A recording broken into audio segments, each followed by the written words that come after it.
Good afternoon. Thank you very much for coming to our afternoon session, Fulfilling the Promise. We've got a unique opportunity here. Our goal is to try and create a little more interactive forum, so please feel free to ask a lot of questions. We actually hope to ask a bunch of questions of you. My name is Louis Santini. I work at the ShipCompliant. I'm the Senior Director of Marketplace. That's the part of our service that allows us to connect with people like Amazon and Facebook and sell their products online. I am joined by a number of different panelists who I'll introduce shortly.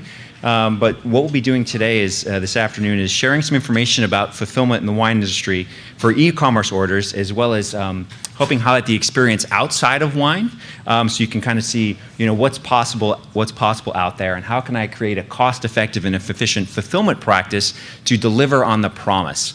So, how I look at every e-commerce orders, that is a promise you're making to the customer to deliver your good or service. And specifically with wine, it's a little more restrictive in terms of where it can ship. It's also a heavy product. It has to be signed for. So that promise you're making has to be kept. And we hope to explore some of the things that prevent that promise from being kept and how you can actually, make smarter promises to your customer. So, as I said, we have 4 panelists here today. We have Stephanie Kelly. She's a member of the core management team and director of operations at Brown Estate Vineyards, where she's worked for the last 10 years. She's responsible for all operations and communications and the entire online presence. And she's been asked to participate for a number of reasons, but one of the primary is they have a very robust process around communication with the customer. And that's kind of one of the key concepts of actually delivering the package, is having that communication. I have Jared Clevenger, another Valley native. He's the Director of Consumer Sales and the Tasting Room Manager at Orange Swift Winery. He's held previous positions at a number of different wineries where he managed fulfillment in-house. With his experience for several wineries, we're hoping to give him that broad breadth of, hey, this is how we did it at this winery. When I moved to this winery, here's how we did it here. And now that I'm working at Orange Swift, it's outsourcing our fulfillment. Here's the challenges that I kind of experienced and uncovered.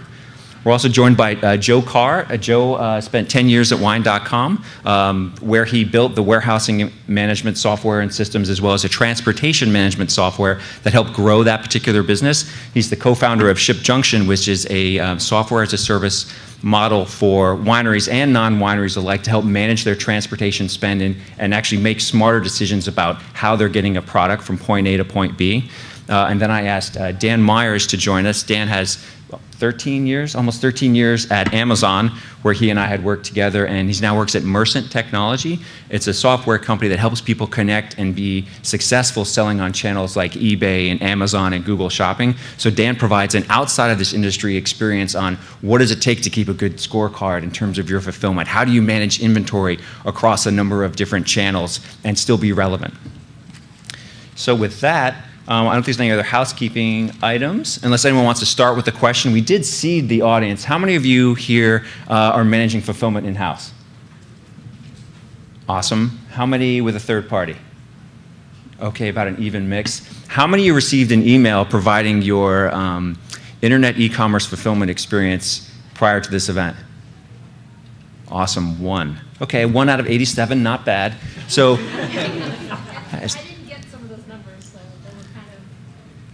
They didn't seem correct as far as what I would have expected. Got it. So, one of the things that we did do is we using some of the analytics tools that we have at ShipCompliant and our new data scientists, and some of the measures we've established for what is that experience, what's the average processing time it takes to process an order, how long does it take to deliver to a particular endpoint, what's the percent of packages that are undeliverable, which is, for me, frighteningly high.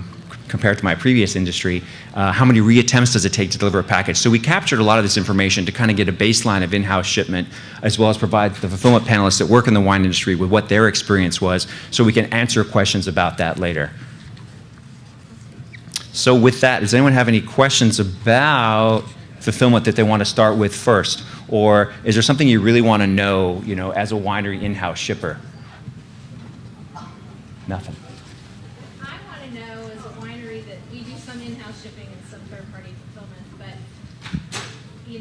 I think people have, with the whole Amazon experience, people have the expectation that they're going to place an order and within 24 hours it's going to just shoot out the door and land on their doorstep in 2 days, especially if they have Amazon Prime. And I think, probably speaking for myself, we just don't have that capability.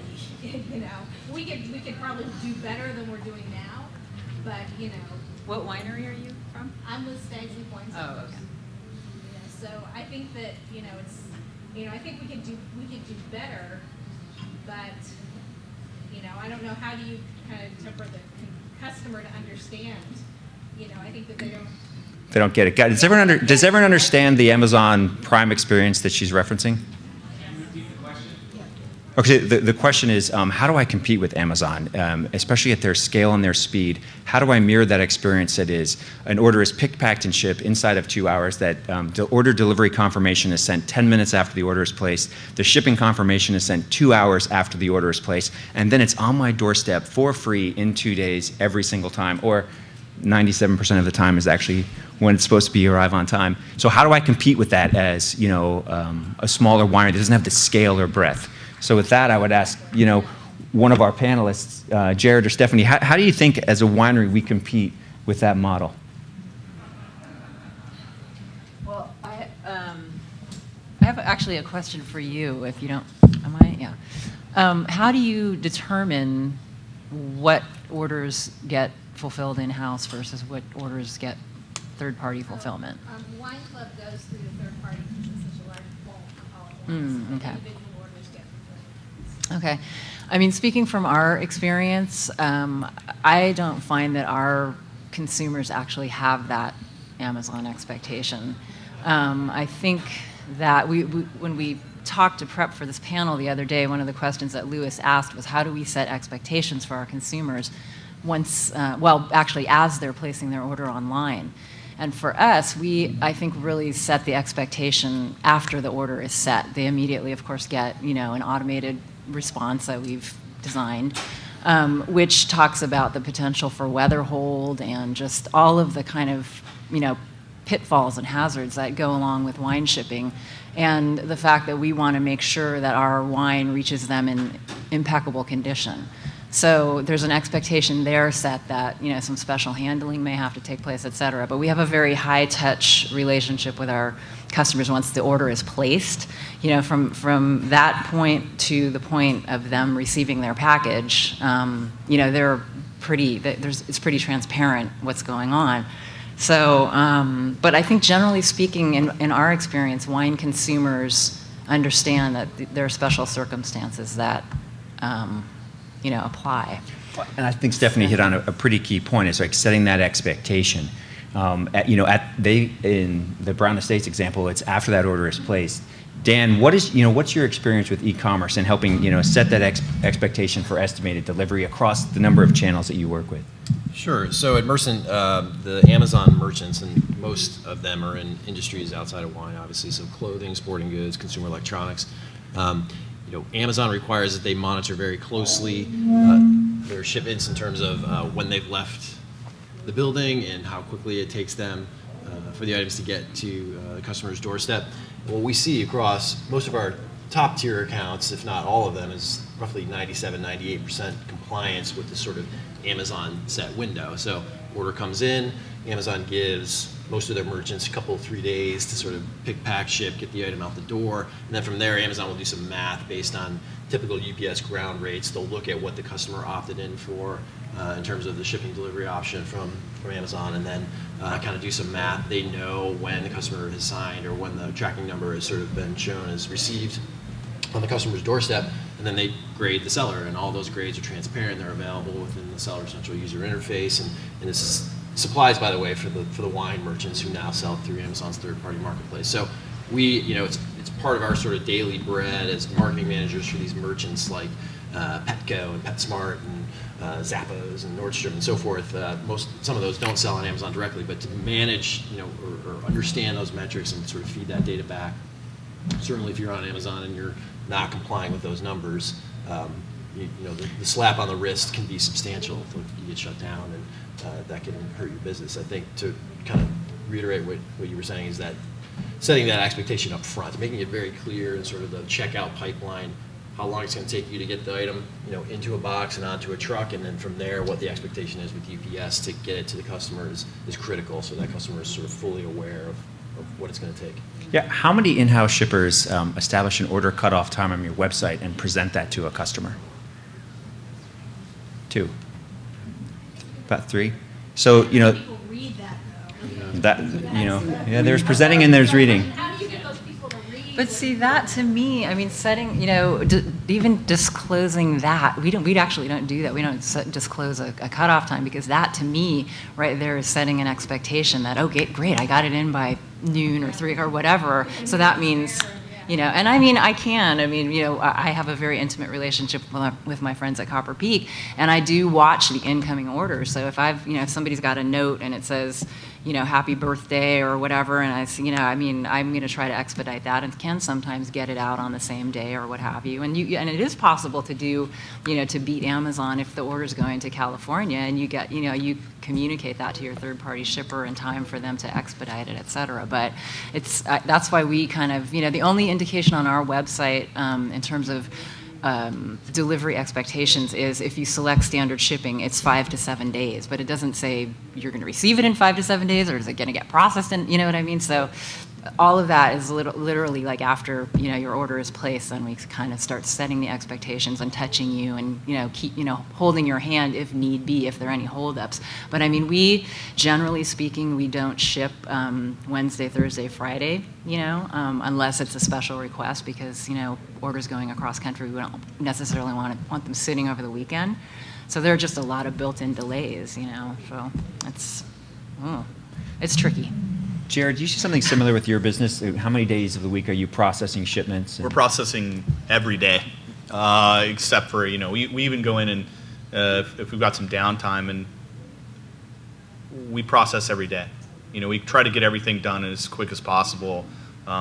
It's a dedication thing that we do in the morning. Your morning's dedicated to processing orders. We ship probably about 4,800 cases a year, and there's a total staff of our company is 9, 4 of which work in winemaking, and 2 of us really work in direct sales. So it's important for us to go in and kind of hedge that, because they are the most important people. But we also, like Stephanie, we avoid any kind of set and cut, things. Rougher estimates have helped us hedge some of the kind of consumer expectations. Like, I shop on Prime just as much as probably everybody else here, and it also translates into other segments and other websites that I purchase from, and I'm like, okay, I ordered a Surface from Microsoft. It's been 6 days. I haven't got a tracking number. I'm calling them, and they didn't set any expectation. They didn't set any kind of rough estimates. They didn't send anything kind of correspondence with my my order confirmation. So being smart and being intelligent, giving rough estimates on the drop downs for shipping. So overnight, 2 to 3 days, depending on processing. Ground, 5 to 7 days, depending on processing.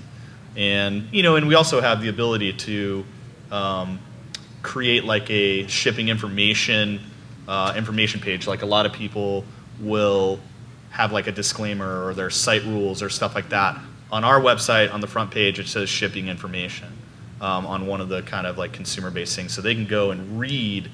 If they're that into it, they can see it and they can do these things. But you're still going to deal with those customers all year round. And well, yeah, it's 95 degrees in Dallas, and you want to ship it ground. It's going to go through Yuma. It's going to go through El Paso, doing these things and hedging these bets. And even with the kind of great partnerships that we have with our fulfillment companies, and they provide options for temperature controlled, nothing is squared away. It's a perishable item, which kind of puts us in another different category because of Amazon sending you your CDs and your electronics and your shoes and stuff that isn't perishable, that they can leave on your doorstep, that some neighbor kid can't steal and get drunk. And that's an interesting aspect. That was one thing that I was not that familiar with coming with outside the wine industry, was the weather hold. So ShipCompliant has a facility within our direct product to hold shipments if the predicted weather at the destination is going to be outside of a threshold established by each winery. How do you, ShipCompliant users, how many hands? How do you communicate your weather holds for your winery? What do you do once there's a delay? Communicate via email. Email? Yeah. S- We're talking directly to the consumer and saying this order, she placed, maybe, 112 shades. What's the time between when you identified the weather hold and that outbound email communication? Same day. Same day. Anyone else? Jeff? We have an option just to, you can select that as a service online. You can actually market the services will release in October. They purchased the line in the store. Got it. Yeah, that's I think it's setting expectation and then communicating and then having the facility to capture that information so you can present that back to the customer saying, hey, it's 112 in Yuma. Do you want that wine going through Yuma? My answer would definitely be no. Well, and like Jeff said, I think more and more consumers, and the more and more we're out there, the smarter they're getting, the more accepting they are of, okay, you're picking up this wine, it's a finite product, you want this vintage, you're willing to wait to have it in October. It's going to be in a safe environment, it's going to get to you in a safer environment, and giving people the option to wait all summer to get it. And, just setting the expectations up front. Something kind of we've done in-house is if people do order ground during, between May and October, and they click it and they don't pay any attention to in the confirmation email on their state page, on their checkout that says we will not ship your wine between X temperature and X temperature, destination or originating place, we set up a couple of signature pages. So for whoever's answering these emails, you could select the signature, send it to them. It's an already kind of canned speech, and it's consistent across a consumer base. So, well, this time you told me this time you told me that. No, it's just, this is what we can do, this is what we can offer. If you want it still shipped, you're assuming the risk. So. Makes sense. So, question. I have a more general question I'd like to first ask, and that is, we are a small winery, and we do really hands-on, it sounds like, without using stuff. And we always have done that. We have some areas where we have phone numbers, but we're growing. We've grown a lot in the last few years, in the last 6 months, growing faster. And so I just want, my concern is about maintaining that level of service. Got it. Just for the audience, the concern is with growth, which I'm certain you appreciate. How do I maintain my high level of customer service that I experienced, with smaller staff when I'm growing? Actually, Joe, do you want to take this one? I think you have a pretty unique perspective on scale and growth, starting one of the early wine startups. Sure, yeah, I can talk a little bit about, not necessarily how to handle the high touch aspect of it, but how to enable yourself to be fulfilling as fast as you were with small volume as your volume increases. Specifically, being efficient when you're fulfilling is key. And when I talk about fulfillment efficiency, I'm talking about actually picking the orders in the warehouse or the storeroom or wherever the wine happens to be. There's two main aspects of that can really help out. The first is being able to sub-selecting the orders that you need to fulfill. So, for example, if we have 50 daily orders and 15 of them are for a single bottle and 5 of those 15 are for the same bottle, we want to be able to process those 15 single bottle orders together, but then we also want to process them in an order which makes the most sense for when you're picking in your warehouse. When you're able to do things like that, you're actually able to fulfill more orders with the same amount of labor, and enables you to, like I said, not necessarily, I won't speak to the customer service touch points, but we'll also speak to, just being able to provide the same level of service that customers will be getting the orders at the same time, even though you've scaled up in volume. So, my take-home message there is, okay, you have an order. An order is not an order. Order is a unique experience. If I have 5 one-bottle orders, how do you aggregate those shipments so they're like shipments for your staff as you scale? So it's the like and same process. It's that great Henry Ford principle. It's a lot easier to pick, pack, and ship a single bottle versus a 3 here, a 5 here, a 15-pack there. Any additional questions? We're really hoping that you have specific questions about your business that you can kind of throw out there and we can brainstorm. Yes. On e-holds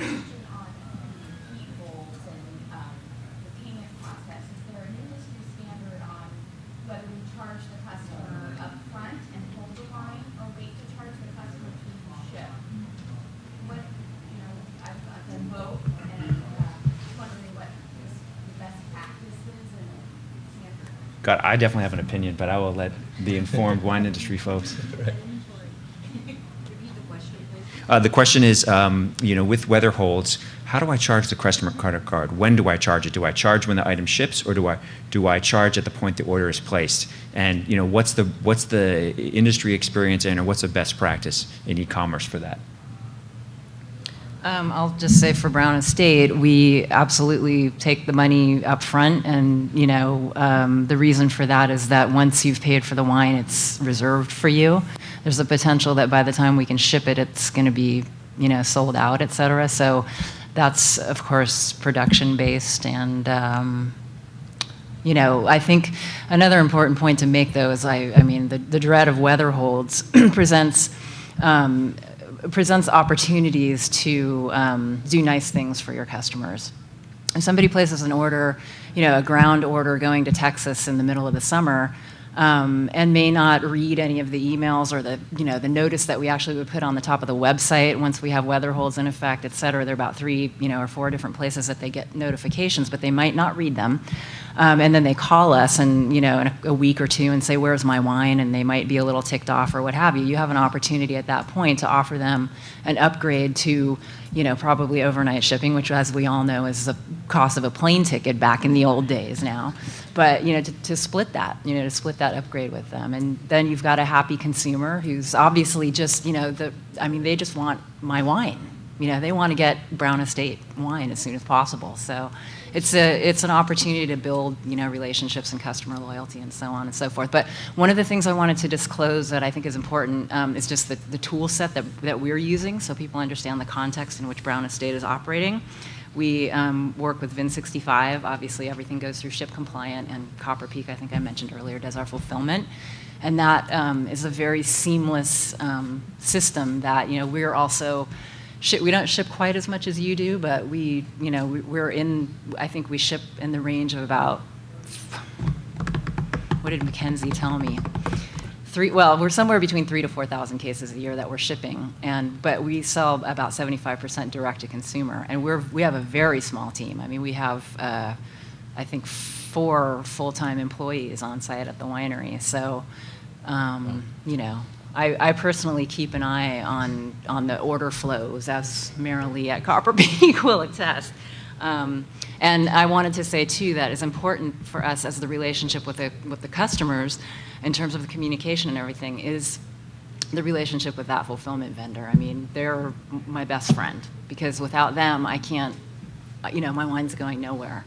So they facilitate a lot for us, and they take care of a lot for us. And I consider them to be an extension of our team. We have a very small team on site at the winery, and our fulfillment partner is a part of that team. So. Dan, what's your experience with Google and eBay and Amazon with respect to when do you charge the credit card? Well, Amazon's policy is fairly straightforward. They charge the card at the time the item gets shipped and a tracking number is created and it's on a truck and it's out the door. However, they do encumber the funds ahead of time, so they'll hit the credit card, reserve $39.99, hold it. I'm not exactly sure. I actually worked in Amazon Payments for a period, and I can't quite remember how long the encumberment holds, but it's not long. It might. It's 7 days. So it's about a week, Yeah. but it's not long enough to perhaps withstand a weather hold. Right. And that's something that I think is unique to this industry, and it certainly doesn't happen on Amazon retail orders, with the exception of like a blizzard in the Northeast, but that's really a UPS problem, but it's still an Amazon customer service problem. But at any rate, they definitely charge as the item's going out the door. So I think personally, in my opinion, that's a slightly better customer experience. However, I was there for 13 years, so my DNA is slightly modified after having worked there that long. But I could see how in this industry, perishables, weather holds sort of put a wrench into that. And, there's an alternative good customer experience, which is I'm going to hit your card now. You might not see this item for 3 weeks, but the good news is there's no risk you're going to run out of stock. You're going to get your wine. It's going to take a little longer. And like you said, there's an opportunity that I might be able to wow you with a slightly, upgraded delivery service. Yeah, I think that's a great segue into managing inventory. So the mechanism that I'm hearing that's currently managing inventory for Weatherhold is actually accepting that credit card payment. It's my personal opinion that charging the card when the item actually ships is a much better customer experience. But if you have a challenge with managing the inventory, you may be pushing that challenge onto the customer. So, what is the process, and how many of you are selling on, more than one channel? You have your club, you have your internet orders, you may be on a marketplace. How many sell on at least 3 channels? Everybody, almost. So how do you manage inventory across all of those channels so you don't have out of stocks, right? That's a horrible customer experience. Manually? That's maybe something kind of finish up the second half of your question is how do you manage this inventory over time? And, both of us have great partners, and I'm kind of on the opposite end of the spectrum, but the same thing, eWinery, wine shipping. The ability to do it on the furthest end, either with Weatherholds, with ShipCompliant, or with the the kind of inventory tracking that our fulfillment house has, you can put it all in there. It's segregated out. You can see kind of on-hand inventory, reserved inventory, available to ship now inventory, and you can make the kind of intelligent decision to when you're going to cut people off from purchasing it, especially during the summer months. You have all that inventory reserved. You have all those things. You have cash in hand. But then you've also got kind of the different channels behind the scenes. How does finance handle this? How does and that's the bigger thing with these with a bigger company like yourselves. Most accountants say, well, it's not accrued financially until it leaves our warehouse. So you've got all these business goals, you've got all these business nature things where we sold the wine in May and June. Yes, it doesn't ship till October. How do we manage these sales expectations? How do we manage these things? And you've got to have some intelligent managers, and you got to have some intelligent direction to say, okay, yeah, this is the actual volume of what we sold in May and June. This is what actually shipped in October, November. That is a part of May and June sales, July sales, whatever else. But managing the inventory, you have to utilize, either a manual process in Excel, being a whiz in that nature and kind of accruing it. But, hey, when the boss comes along and takes a case for his friends for the barbecue and you're like, dude, that was mine. And so, how do you manage those? So managing allocations, managing inventory based on location, managing those things, you should rely on your partners, and you should do it. And especially for some of the smaller operations where more important to us is consumer interaction than my database knowledge, utilizing these partners where it's their everyday job to keep inventory square, keep your fulfillment and your shipping going, keeping the relationships with people like GSO alive, and getting you the best rates. Because most of us kind of on this end are here for the consumer and for that positive experience. These guys on this end are making it happen for us. They're making the bottles get there. They're making the positive experience full circle. So utilize the partners. Utilize their intelligence. I might have heard wrong, but did you say that if you have a customer in Dallas and he really wants his wine order shipped ground, you would go ahead and ship it ground? Sometimes we will discourage to the point of verbal abuse, because there's nothing worse than I told you so to a customer, right? There's nothing worse. Because, and not only that, but we've lost product, finite product. It's not like we're replacing, pencils or something that can be, a faucet can turn on. If they're adamant about it to the point where it's verbally abusive on both ends, we'll ship it. And even though you know it's going to compromise the integrity of the wine. If they go beyond being respectful, I'll refund the order. That's another thing. I wouldn't ship it. We'll say, you can risk it. We'd prefer to do that, but we'd I also. wouldn't want somebody forming an opinion On about your brand. my wine. Right. Oh no because doubt. It's gone because through it's your been mind. compromised. Exactly. They're sharing that wine with somebody else. They're going to form an opinion on that product, right? Maybe, but more than likely, the corks are probably going to be shot through the top.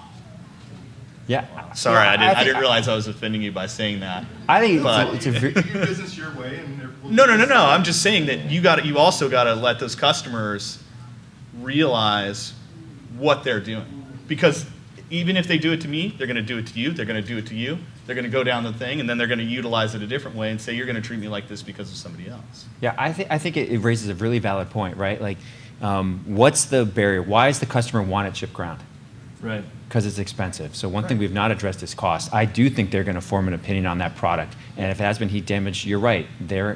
Who drinks a bottle of wine by themselves? I mean, come on. So they're going to tell people about that experience. Wouldn't be our only one, Stephanie. I'm proud of you.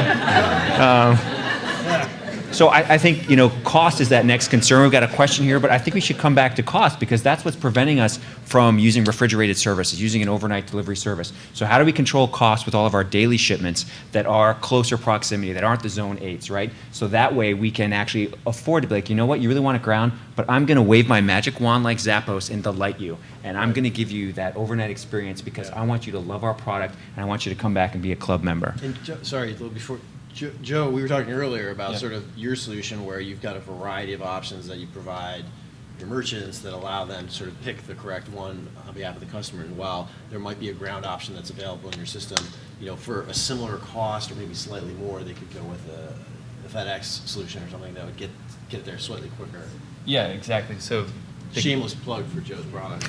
well, no. I mean, just in general, the key there is having relationships with all the carriers that are available, and then having the intelligence to look and see, how much are all these shipments going to cost. Give you the power to, ship it, make that decision with all the information available. So Right, and let the customer know, well, we're not going to do ground. We've got a policy against using ground at this time of year to Texas. However, you could go for a few bucks more with something that we've discovered through this application. Right. And it's managing that transportation spend over the life of the year, knowing, the hot months are always the hot months, right? Christmas is always on Christmas Day. So if you are controlling costs throughout the year with maybe a transportation management protocol or system or service, then you put, nickels in the piggy bank so that your hot months, maybe you're upgrading more frequently. And when you've got that analytics and data to say, I need to upgrade X many orders in the hot months, I know what that budgeted cost is, and I'm prepared to assume that because I've been smart enough in the rainy months to start saving some nickels. We had a question in the front I want to make sure we address. It's not a question, it's a response to what you're saying. So what I do is I make sure that it's clear to the customer that I will not guarantee the quality of the product. And then I think it's my responsibility to educate the consumer that this is why we don't ship when the temperatures are too hot or too cold. And I'll provide it, I generally am in favor of paper trail, so I always do everything on the phone, but also through email, so that it's guaranteed and I can help educate that person. If they still want it in round shipping, I will educate them in, thermal pack and climate control shipping, things like that.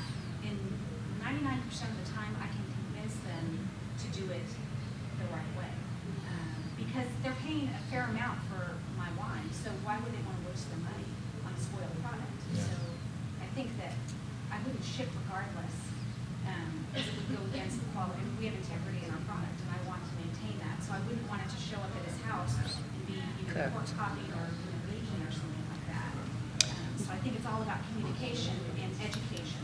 But if they never know, this goes back to it. They never know what actually happens. But this is where the education comes in, and I've copied and pasted off of Oh, the yeah. internet and sent it to them, and put down people, MSs or whatever, people that were credible sources saying this is why we don't ship in these.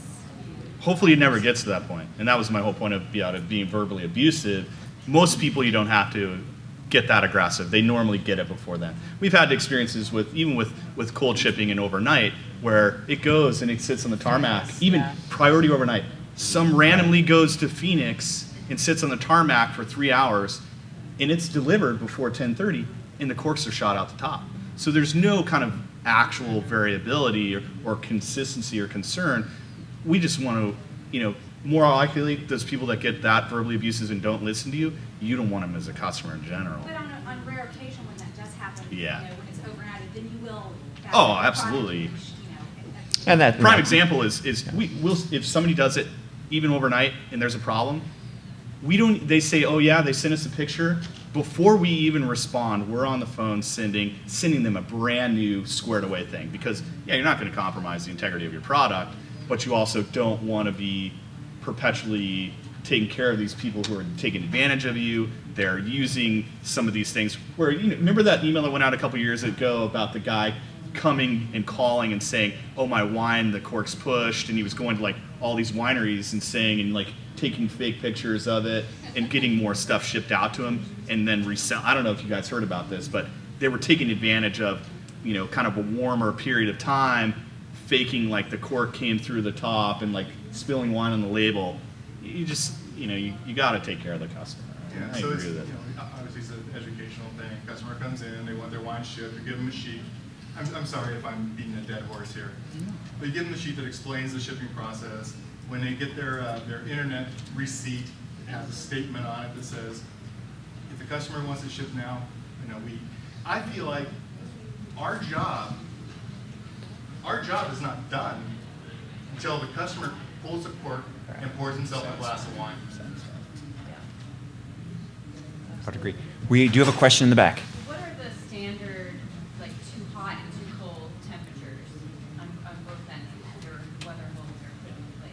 That's a great question. Who's used ShipCompliant to set your weather temperature holds? What are your temperatures? 79. 79, too hot. Yeah. What's too cold? We actually don't have a cold threshold. We haven't been using that. Okay. We have a minimum and maximum heat. Anyone else have outside of 79? Jeff, at Whole Wines, what do you do? We haven't totally, so we have a different philosophy, I think, than the group. Our whole philosophy is the $2, $200, $2,000 decision. So, like we talked about, where we have a customer who wants something and they're arguing with us about the way we're going to ship it, we make the decision to do the best thing for the customer at the expense of the company, because we're going to get them again. We're going to go back to them when it's cold, and we're going to ask them for that sale again. So we set the ratio at like 85, but we don't mind shipping overnight. If we have to do it and it's worth it, then it's better to look at it as a grand scheme of what's your total loss in revenue than what did that one order do to you. Because at the end of the day, arguing with customers means that you're not gaining customers, and we're all in the business of gaining customers. Like, the more customers you have, the more likely you are to be successful. So it's all about customer acquisition, and what is the cost of getting that customer back to you? Well, if it's $100, then don't worry about it. Like, how much is it? There are models in customer acquisition where people have spent, I think Wine.com spent like $250 a customer to try to get customers. So if an overnight shipment is going to cost you $100, then you just cut that in half. So if you think about what you're going to pay a tasting room person and what you're going to pay them to sign up a wine club member, and this person comes to you from the ether because they hear your wine's great, had it at a restaurant, that's your customer acquisition fee, is your shipping costs. And so how you manage the service for us is actually the answer, not what is the restrictions that you put on the system. But to answer your question, we use your tool to base how we're going to ship that product. Do you find it challenging when those customers come back and say, last time you did this, Yeah. so do you continue to do it? So we're better at selling them wine in the, so Sid Workman is my example. He lives in Florida. And Sid, Not his real name. It's protected for. His phone number is... Sid's a great guy. Sid buys about 12 cases of wine a year as gifts, and every so often in the summertime he'll hit me and he wants it. But I know that he's going to buy 10 cases of wine for all the people that he works with come December, so that might be keeping him happy, and I may not make a whole lot of money on that order, but I'm making a lot more money come the fall when I'm shipping all those products around. But he doesn't expect you to give him a discount, or you did overnight for me last time for this price. I know it's kind of like the You like just worst case expect me to scenario, ship but it for whatever's reasonable. So I tell him it's an overnight package. I might say, all right, Sid, it's for 6 bottles I'm going to charge you $20. cool. And it's not the real cost. And he'll say, great. And then in the fall, I'll say, hey man, you can get this for $1. And he'll say, great. And then he'll order a whole bunch more. So it's managing the expectation of the customer, I think, a little bit. I think it's a little bit of empowerment, making sure my sales teams know what they can do in order to keep the consumer happy. And then also, as an extension to the taste tuner, making sure they understand that these are kind of the parameters for what you can do to shine a customer. If they're spending, a guy came in who wanted 4 cases of wine to 6 liters of wine, and he didn't care that he did $1,000. So I mean, that's somebody who's not worried about cost. So we work together. I think it just comes back to empowerment and service. It's really more that than it is how we're going to get the wine, what rules and what regulations we're going to do to get the wine. Online, we're going to be very clear. We want you to hold that until October. But Got it. personally, it's good. Yeah, to be very specific on the weather hole temperature, what we do see a lot of is 72 to 79 is the maximum temperature that is allowable by most wineries, keeping in mind that that's not the outside, that's the ambient temperature outside, that's not the temperature inside the delivery vehicle. I'm sure Jerry from FedEx can tell you how hot the inside of a delivery vehicle is. It's certainly a lot higher than 79 when it's 79 outside. So that's why people set a little bit lower. But if you want to follow up specifically, I can help you out and understand, what's kind of our standard, our industry average. Question? Yeah, I had a question more in relation to cost, I guess. Using a third-party fulfiller, are there scenarios that they just literally fulfill and there's a rate for that, and then you charge your own shipper's account, like UPS or FedEx? So you're just kind of separating that charge of just providing the fulfillment services and getting it out the door, but then you're charging your own UPS account. So you're just paying for the service of the fulfilling, I guess. When you're versus saying an you're- overall charge rate that Yep. includes the shipping. Can I keep my own shipping rate card with UPS when I'm using a third-party fulfillment company? Oh. Can they just do pick, pack, and ship because I want to own my own volume? That's correct. I have seen Are scenarios. there those scenarios? Yeah, I've certainly seen those scenarios where some people will pay just for pick, pack, and ship, and they'll pick, pack, and ship on their own rate card. One of the advantages of the third-party fulfillment provider that I've seen in this particular industry is that they're aggregating that volume and they're getting a lower rate than you can have for yourself. It really You're not depends. getting the markup on the shipping cost. Exactly. So it's the chicken and the egg, right? You can certainly pay your pick, pack, and ship, but when you get $3 savings per shipment on your outbound shipment, it seems like that's where you cover your pick, pack, and ship cost. Hopefully Are our there any vendors in that? hopefully our shipping vendors are leveraging the best price for us, or they're not doing their jobs. Because if we could go out and do it ourselves, and have the staff in house, and have the warehousing, and have the consistency, and have the relationship for a better rate, they would probably not be doing as well as they do. And once again, it gets back to kind of what are you best at? Selling wines to your customer, or like Joe, making logistics happen. Yeah. Getting the Well, product to we your like consumer. To ensure that you're passing your shipping charges on to your customer. We want those shipping charges to Best. be as low as possible so that our customers come to us and not to the local retailers. So. I was gonna say, we ended up having to do that because of the situation in Virginia for a while, not allowing third-party shippers. So for our wine club, because we had several hundred orders going to Virginia, which was kind of more than with our daily orders than our in-house shipping could handle, we'd have our fulfillment house pick and pack and then bring those to us so that they can technically leave From your facility. from our location. Brutal. And based on what I saw, it was not less expensive.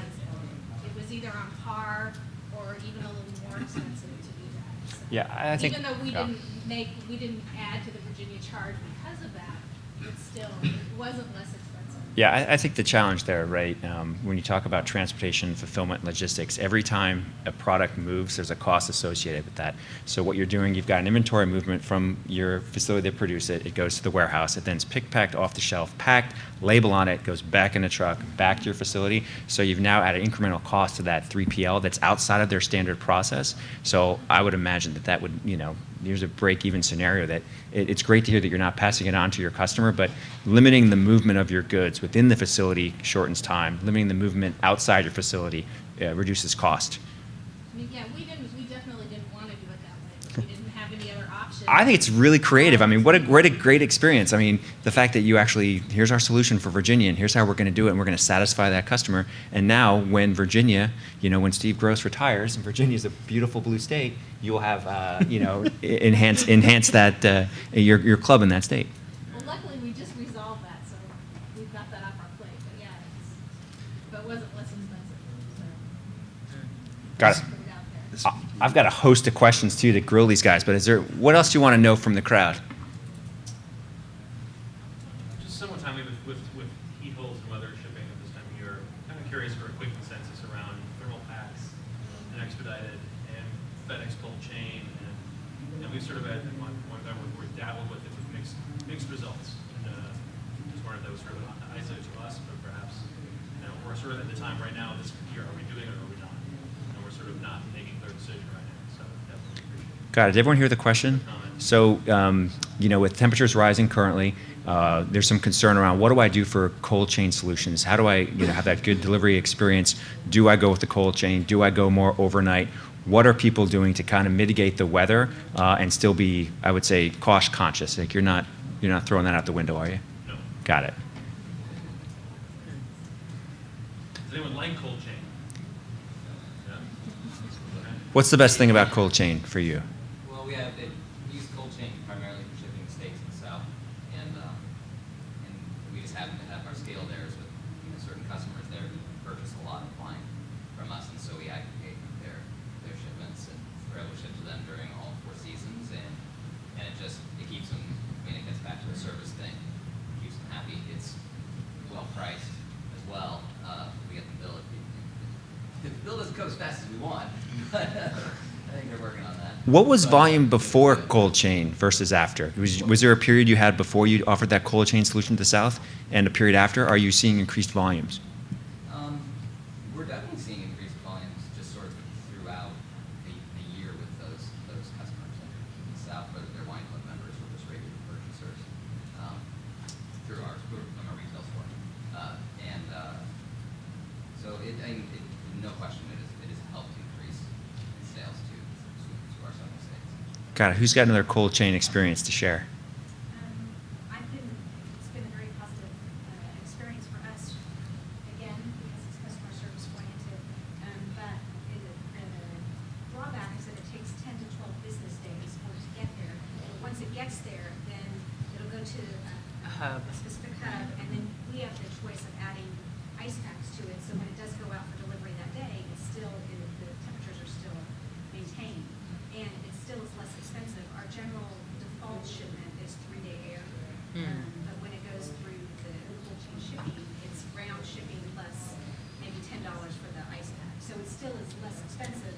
The only drawback again is time, but it arrives in excellent condition. Stephanie, is that your same experience? We haven't done too much with the cold chain because of when early on when it became available, we tested it out a few times and did not have positive results. It was just a first impression, an unfortunate first impression. I wanted to ask you what your experience has been with the tracking in terms of the consumer being able to follow what's happening Which is with a good that. question. So tracking, and I explained this very specifically to the customer, is that they'll receive tracking information. If they click on it, it doesn't take them to the specifics. It's because it hasn't reached the hub yet.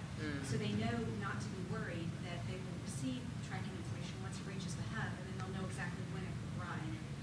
So again, it's setting up expectations and communication. And generally, if I do come in contact with a customer who is high maintenance or very, very concerned, I'll make sure that I personally follow that tracking, and then I'll get in touch with them, often. Because they don't get another notification when it reaches the hub, do they? Or Not to my knowledge. Oh, okay. So that's the thing for me. It felt like there was a lot of built-in potential for heartache after you've gone to all these lengths to kind of, cold chain and ice packs and notifications and all this stuff. And then if something goes wrong on the receiving end when the delivery attempt is made, it's cooked and you're screwed. Well, that's why I only So. ship to businesses. So Okay. there's always someone that will sign for it. Right, I won't right. ship to a resident Okay, well, that's to a- ensure that won't happen. And so your cold chain solution, one of the components is commercial address only. How are you identifying that commercial address? And when they give me their shipping address, I tell them it has to be a business, and I explain why. And then if they say, oh, I'm in New York, I'm a doorman, well, then I also make them check a box saying that we're not responsible, that they are responsible to have somebody there to sign.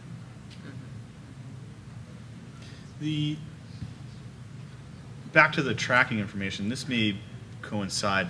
You guys stopped sending it right off the bat and waited till it hits the hub to send in the tracking information, so it actually is in the system because of that backlash of it shows it doesn't exist. It shows it doesn't exist, and they only get the notification when it's scanned into be delivered versus created. When that guest gets that notification and they can't track it, then they automatically immediately contact you. Well, it doesn't go until No, they've no, actually. The customer does. Will say, hey, I can't track my package, and then that's when you reiterate what you told them at the beginning and say, explain that it wants to go to the hub or. No, they don't send it until it gets to the hub and it's picked up by FedEx to go out the next day, or by UPS, or by whatever vendor. And not in the beginning, like when it's packed, it doesn't even send them the notification that it's been created. It's only done when it's scanned into the system and out for delivery. That's the fulfillment. We're overriding the carrier. Oh, so yours is already created prior to It fulfillment. just doesn't link to the details of their shipment, but they do have a tracking. Oh, okay. Oh, yours are It does pre-generated. vary according to the fulfillment, if you're Yeah. doing fulfillment or in-house, because most fulfillment houses send it when it is reaching the hub.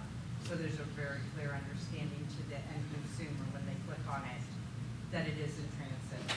So it's not in nowhere land, it's not tracking. You'll get actual tracking. Maybe back to this, and this may be something we should talk about, sorry. Go for it. But is incentivizing, maybe Jeff does this, during the summer months, to incentivizing the consumers to pay less to have it held. So say you do a flat rate summer shipping, you say, it's $25 a case to ship it to your place if you wait until October.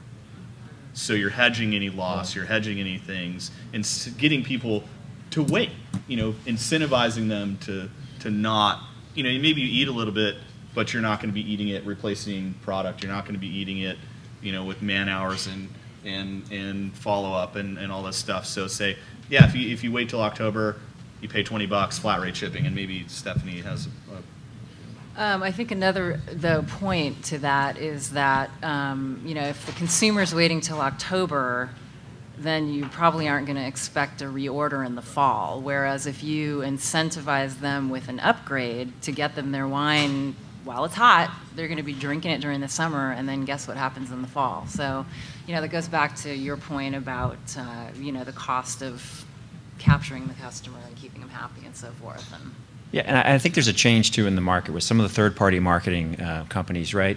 The last thing they hate weather holds, right? I can think of 4 big player examples that are very concerned about weather holds in the states you ship to. The point being, once you have an opportunity to capture that sale, don't penalize the customer because of the sun, right? Figure out a way to get it there, and that's one of the things I think we're all trying to struggle with. One of my take-homes here is there appears to be a significant gap in the tracking visibility within ShipCompliant for the cold chain, and I don't think we've done a good job there. So that's my one homework item. Are there any other questions outside of kind of cold chain temperature control? We haven't cost a lot. We haven't beat up the GSO guy or the FedEx guy. I'd like to beat him up. oh man. Question, especially during the summer months where it's not very clear to the customer, like when their wine will be shipped and they might be on vacation, how many wineries are sending out like an email notification even before the wine is shipped, before they get the email with the tracking number, saying, we plan on shipping your wine next week, please let us know Absolutely. if that's not work for you, Yeah. or Yeah. Do wineries do that? Is that something that's common? I think that's for us. That's part of our, what we call extreme customer service, because that order that was placed in whenever June and doesn't get shipped till October may have been forgotten about, because who knows what's happened in that person's life. So we absolutely want to give them a heads up and make sure and kind of partner with them to get it there during the right window. If we haven't already shot it to them via. And I think we have a good story around that within ShipCompliance. We're doing weather holds on your behalf. How weather holds is a compliance setting within your within your account. So we're actually notifying you that we're holding shipments, not sending it to fulfillment and alerting you. So that gives you that kind of visibility so you can then quickly sort, pull those orders and say, here are the people I need to message based on the fact that the sun is very hot. There was a bunch more questions. Yes? I was curious, panelists, have you stopped doing your club shipments during May to September? You just don't, then are you, what, 4 times a year? Or Actually, twice? well, we have 3 different club levels. One of them is quarterly, and so there's a late April version that goes out of state, and there's an early May version that ships in California, and then we don't ship again until September, October. So that's one of our little tricks, is that we've got our largest club is actually divided into 2 club batches, one of which is in California and one of which is out of state. So that permits special processing based on weather, based on notifications. We actually notify our members about a week ahead of time before we charge, before just to give them kind of like what's coming and when it's going to be shipped and all of that. So that's all part of our kind of what we consider to be extreme customer service. Yeah. Mm-hmm. Can I ask how many club members do you have? How many club members we have? Am I allowed to divulge that? Oh, great one in the back.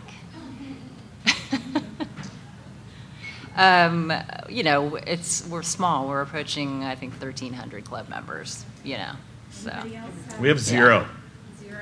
We don't even have a club. But he's getting ready to start it, and he's Ugh. shaking in his boots. I'm just wondering, because I have 4,000 club members. Yeah. And I do a lot of the things that you're talking about. Yeah. We send out a couple of weeks before an email that says, here's when your order's coming. If you live in this state, here's when you can expect it. If we're ground shipping, it's a couple-day window. If Mhm. we're, like, we just tried the full chain, and we gave people, it's going to show up on this day. And, but you're still at the mercy of, I think people are reading emails less and less. And Yeah, see, we email people less and less, so we have a pretty good, open rate, and, our customers, we have, the high-touch relationship that we have with them. They're very, very committed to the cause, which is why, as Lewis, will attest, we have like an 85% first delivery attempt success so are you rate. calling, like, when you send out shipments to 1,000 club members, are you calling them to tell them? No, they get an email. They get an email message. The hard part, I think, for all of us is we're all bombarded every day by some sort of e-campaign. Absolutely. And our apathy for interaction from a lot of these companies is created our challenges with getting them intelligent information and pertinent information for their shipments. Mm-hmm. Because I can't say, some of the wineries locally, I get 3 emails a week. 99% of the time now, I delete them instantly. Who knows? They could be like, we're sending you free 5 cases of wine if you click here. Seriously. I Jared, deleted it. Help me out on that. So it's the bombardment in kind of over the past few years of this pressure for e-campaign, this pressure for these controlled campaigns, and I'm sure some of us are pressured. We only send emails when we're doing a release. We only send emails if it's a personal thing, and we stick to standard verbiage of shipment, new release, specific things, so they know exactly what's happening, to be able to give them pertinent information when it's actually pertinent. I think it speaks, and it was kind of a subtle point. I'm not sure if the whole audience heard Stephanie's comment, right? Speaking to the engagement and not sending so many emails, right? So the data point was over 85% of, so Brown Estates has a first delivery attempt success rate of 85%. That is 12 points higher than the industry average for in-house shippers. So what does that mean? So 13% more of her orders are arriving on that first day. There's fewer delivery attempts required, especially important in hot months. So by having that engagement and having that predictable delivery experience, she has an opportunity to control costs, but she's not managing it by looking at the numbers. She's managing it by keeping an engaged customer, right? So it's looking at it a little bit differently. Yeah. What else? How are we on time, Tracy? 10 minutes. We have 10 minutes. Is there anything anyone is dying to know about fulfillment that we haven't covered? Well, I'd like to hear more from Joe about efficiency. Yeah, that's actually a really interesting story. Notorious. Let me set Joe up real quick on this one. So there's this little company in Seattle that puts a lot of things in boxes. And one of their absolute core competencies is understanding how to get a product from point A to point B and meet a customer promise at the lowest landed cost by comparing 50 different last mile carriers and zones and rates. And so what Joe has done in the wine industry is extremely similar. In fact, it's totally relevant. It's transportation management software, and it's allowing you to kind of understand how do I get to point A to point B, and how do I leverage a relationship with more than one carrier, because you need more than one carrier. Yeah, and I can start out with talking about the fulfillment efficiency a little bit more. So the thing that's most important is having complete control over how you're going to be fulfilling the orders. So, one day that might mean you want to get all your express orders out first. One day, like I said before, with the single bottle orders, the 2 bottle orders. Perhaps you have like seasonal sales, and you're selling, say, 3 bottles and a wine opener or something like that. So the key is having the power to subdivide the orders that you need to fulfill in whatever way that is. So, potentially you want to ship all your orders that are going to the East Coast first. So having the first order question is, okay, what orders am I going to fulfill now? And then the second order question is, in what sequence am I going to fulfill those orders? And by sequence, I'm talking about reducing the foot traffic of the person that's actually picking the order, so that you can fulfill those orders as fast as possible, and you're also offering, potentially the highest, the best, experience for the customer that's going to receive the order. Joe, real quick, how does your software help make those decisions, right? Because you're talking about making the same decision over and over and over. Yeah. Well, so, it's entirely dependent upon how the inventory is laid out in the warehouse or the storeroom. And, every customer says, this is how I want things to be sorted, and this is how I want things to be, to come out once I've decided what subset of my orders I want to fulfill. So, it's basically some people have bin locations, some people don't. We sort by SKU number, that sort of thing. Basically, any data that we have, we can sort by it. So very, very customized to each particular fulfillment location, because everyone fulfills differently. Every warehouse or every place is definitely has their own ways of doing things, and so. Yeah, What's the mechanism to kind of understand your best landed cost between more than one carrier?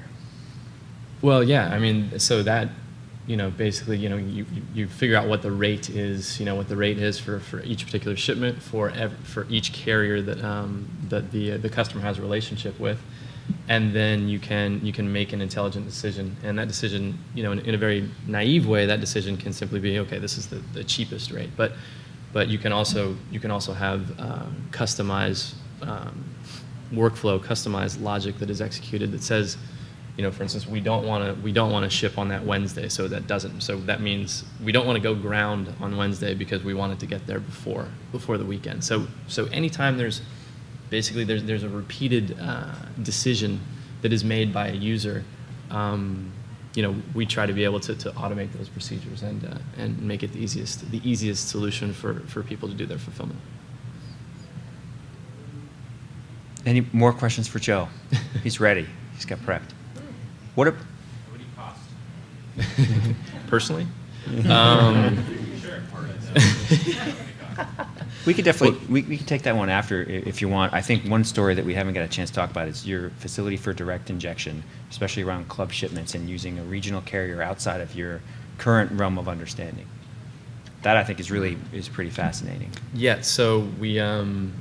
So you have a club in Virginia. We're helping one of our current customers send all of their East Coast club volume, basically zone skipping. So sending it all, putting it all in a truck, and then having it dump out in the, in both the truck stops, once in Missouri and once in New Jersey. And so they're able to basically, all of their club is going zone 2 or zone 3. So they're able to save a significant amount of cost on, depending upon how many people in your club are on the East Coast. If you have 55% of your orders, you're going to pay a zone 2 or zone 3 with a little bit of overhead for the truck to take it across the country. It can result in significant savings for people. So. There's also a time component. Does everyone understand the term direct injection? So you're taking a batch of shipments in the state of California, and you're actually depositing those at the hub of, say, FedEx in New York State or in a different state. So you're directly injecting them into the postal network without allowing them to be sorted within California and throughout the country.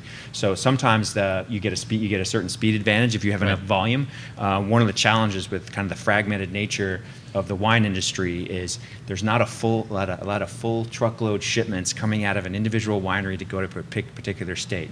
So with some direct injection services, you need the volume of a club to go from point A to point B and make it cost effective or time effective. You're still using, FedEx or UPS as your last mile carrier, and you're still getting that same delivery experience. You're just kind of pushing it a little closer to the end destination.